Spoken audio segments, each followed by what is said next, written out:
Humahampas ang mga pakpak ng mga ibong lumilipad sa asul na impapawid. Sa ibabaw ng mga punong namumulaklak, sa lilim ng buwang nagmamasid.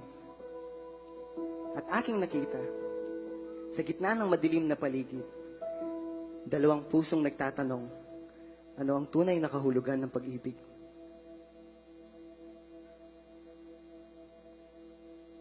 Paano ko ba makukuha ang pagmamahal mo? Pagmamahal na nais kong mata mo. Pagmamahal na hinahanap ng aking puso. Pagmamahal na magbubuo ng aking pagkatao.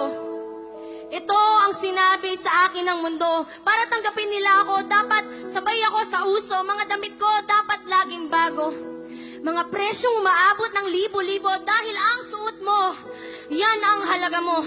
At kahit mga di ko kailangan, ay bibilhin ko pa din. Dahil lang gusto ko sa kanila ako'y maging in. Dapat ako'y matalino. Dapat walang bagsak o pasang-awa lang sa aking mga grado. Dahil walang silbi ang mga mahina ang ulo. At kahit masakit man isipin, ikakaya ka ng mismong magulang mo. Dahil tanggap ka lang nila pag may nagawa kang maganda. Ganito ba talaga ang pamilya? Si Itay ngayon ay may iba na at kaming magkakapatid sa bahay ay laging gera.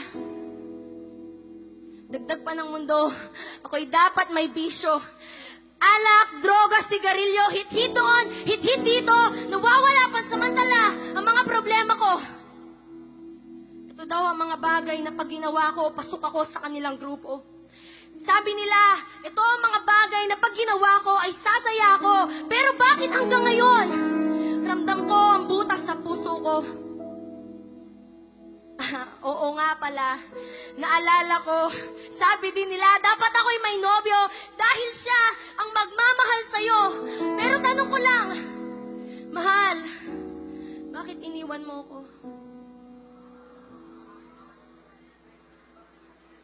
Iniisip ko, saan ba ako nagkulang sa'yo?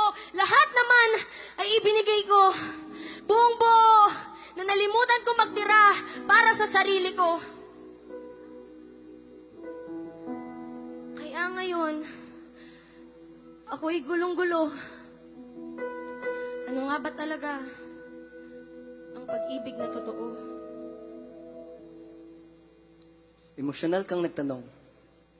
Isang tanong na maraming nagtangkang tumuklas. Iba't ibang lahi, iba't ibang siglo, at iba't ibang oras. Tanong na hindi nagawang sagutin ng tatlong kulay pulang rosas katulad mo. Nais din nilang masumpungan ang sagot. Nais din nilang kumawala sa mapagpalalong rehas. Mula sa karamdamang isang patak ng tunay na pag-ibig lamang ang lunas. Minsan nang nasumpungan ang hatid mong ganda.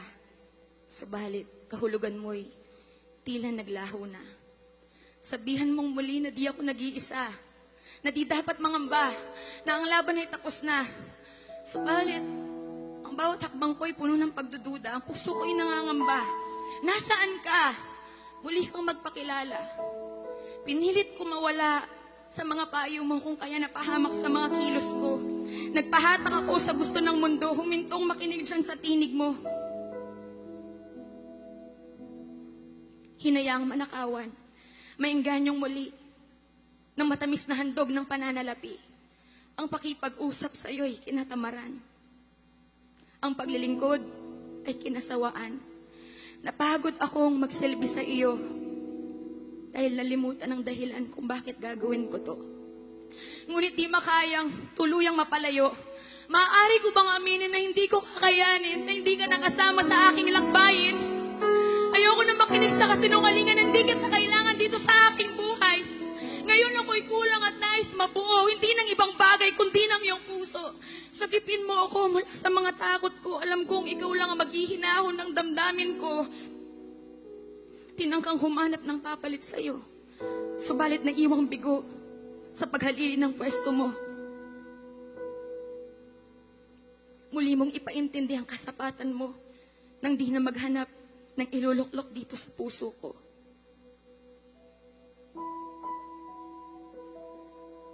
Sa oras na to, hayaan mong magpakilala ako. Hindi ako ang iyong normal na romantiko. Hindi pulang rosas ang ibibigay ko, subalit hayaan mong ako'y magdilig. Ididilig ko ay pulang mas malapot pa sa tubig, yun ang tunay na pag-ibig. Hindi tsokolate o haran ng himig. Hindi simpleng pagsundo o ordinaryong paghatid. Hindi kumusta o kumain ka na. Hindi simpleng pagkarga ng iyong mga gamit. Hindi ang oo mo ang aking ipipilit dahil maghihintay ako. At maghihintay akong magpakilala sa'yo. Uulitin ko. Magpapakilala ako. Ako ang tunay na pag-ibig. Hindi lang kita susunduin o ihahati dahil kasama mo ako sa bawat segundong pumipintig. Hindi lang ang iyong mga gamit. Hindi lang ang iyong mga gamit dahil kakargahin kita sa ang sulok man ng daigdig. Hindi simpleng kumusta o kumain ka na dahil nais kong marinig ang iyong himig at kung bakit nagiging kahos ang iyong tinig. Darating ako sa oras na ako iyong tawagan. Tirik man ang araw o malakas ang ulan. Dumating man ang bagyo sa silangan, darating ako. Darating ako para pakalmahin ang mga bagyo mo kailanman. Kailanman huwag mong kakalimutan ng mga sasabihin ko.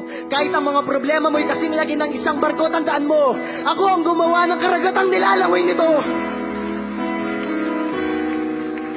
Kung ang mga pagdadaanan mo'y kasing lagi ng isang bundok, tandaan mo, hinarap ko na ang bundok na magliligtas sa'yo. Tinila ang mga malalakas na hangin gumugulo sa isipan mo sa maingay na buhay. Sa mainit na kulay, oo. Narito ako, magpapakilala sa'yo. Rumagasama ng mga taong hindi nakakakita ng iyong tunay na halaga. Dumagsaman sila, hayaan mong mangutya sila, tawanan ka man nila. Para sa akin, ikay prinsipe at prinsesa. Ikaw ang pinakamainam kong likha. Dahilan kung bakit ang kalawa kay ginawa, mahalaga ka. Mahalaga ka sa mga mata ng isang tunay na nagmamahal. Hindi mo kailangan magpakabanal. Bago mo pa natutunang sundin ang magagandang asal, minahal na kita at patuloy akong magmamahal. Sa pagsuko mo ng buhay mo, ako'y kampyonatong itatanghal. Muli mong ibalik ang naghihingalo ko ng pag-ibig. Di na maagaw ng saya at kilig, maging karamdaman man o sakit, di ka na ipagpalit sa karangyaan. At tamis na mga bagay na pumapaligid dito sa aking puso'y nais pamanhik. Muli mong iparanas na ikaw ang lunas. Na nariyan ka lagi at hindi ka bumibitaw. Muli mong iparanas ang iyong pagmamahal. Ang puso ko'y naninikluhod sa iyong kabutihan.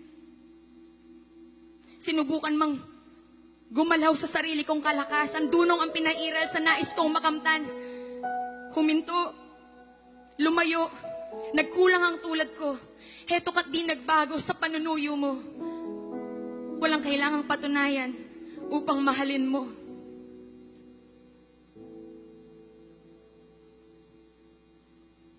Ilalahad ko ang mga plano ko sa buhay mo. Planong hindi mo pa nakikita. Lugar na hindi mo pa napupuntahan at ligayang hindi mo pa nararanasan. Planong magsasalba sa magulo mong musika. Planong mag-aatid sa'yo sa kabilang banda. Planong magpapatuloy kahit madapa ka pa. Planong magtatayo sa'yo kapag pagod ka na. Hawakan mo ang mga kamay ko. Hayaan mong dalhin kita sa dulo. Hayaan mong ako ang umupo sa manubela ng buhay mo. Ito ay mga pangakong hindi lamang sinabi sa dumaraang hangin. Hindi lang ito mga pangakong pinako sa sugatan mong damdamin. Ito ay mga pangakong inalatag kong hangarin. Sa pagpunta mo pa lamang sa lugar na to, nakita na kita mula sa malayo. Bawat paghakbang mo'y paglukso sa puso kong panalo. Umaawit, kumakanta sa totoong ritmo, sumasayaw sa totoong tono. Kahit pawisan ka pa sa iyong kinalalagyan. Kahit mainit sa labas, ang mahalaga, narito ka na. Narito ka na at sisimulan ko na ang mga plano ko para sa buhay mo. Planong makasama ka magpakailanman. Ibigin ka ng walang hanggan. Ilipad ka sa alapaap ng tunay kong nararamdaman. Tama na ang mga seldang nagkukulong sa'yo.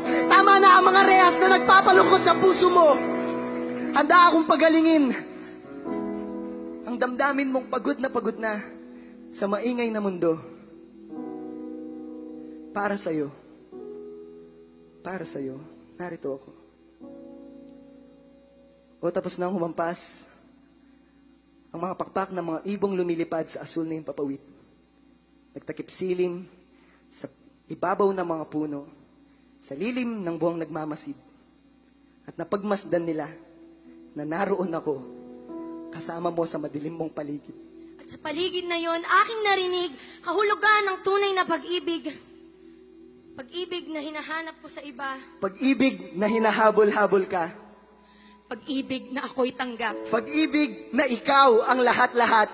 Pag-ibig na nagpapatawad. Pag-ibig na anak sa'yo ang tawag. Pag-ibig na naiintindihan ako. Pag-ibig na nagkatawang tao. Pag-ibig na kumumpleto ng mundo ko. Pag-ibig na iririgalo pati langit para sa'yo. Pag-ibig na binubuhay ako. Pag-ibig. Pag-ibig na namatay para sa'yo.